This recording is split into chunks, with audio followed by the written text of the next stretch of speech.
आमचे विशेष करून स्कुलाचे भुरगे सकाळी 8 वरांचेर स्पोर्ट्स पळोवपा खातीर ते हांगासर आसा. म्हाका दिसता सगळ्या वेन्यूचेर सगळे इव्हेंट पळोवपाक अशाच पद्दतीन ही गर्दी गोंयकारांची आसतली. आज खूब खोस भोगता. गेली 10 वर्सांचे गोंयकार वाट पळयताले नॅशनल गेम्स जातले, ताजें आज इनॉग्रेशन करता आसतना म्हाका खूब आनंद जालो.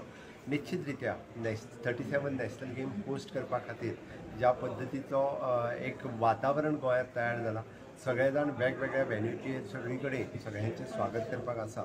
आणि आयज सुरवात जाली 9 नोव्हेंबर पर्यंत अशाच पद्दतीचें एक स्पोर्टी वातावरण सगळ्याक उरतलें. सर तुम्ही बॅडमिंटन गेम सुद्धा प्ले केले, कसो एक्सपिरियन्स आलो सर? ऑफकोर्स इनॉग्रेशनच्या गेमींग आयलो म्हणटा उपरांत आमी चौगाय जाण बॅडमिंटन खेळ including the madam. So it is an good. म्हाका दिसता डेली खेळप. Fit India movement honourable prime minister Narendra मोदीची जी कॅम्पेन आसा, आपल्याक जर फिट दवरतलो आसत जाल्यार मोबायलाचेर खेळप न्ही, ग्रावंडार खेळप गरजेचें आसा. It is my message for all the youth to play on ground.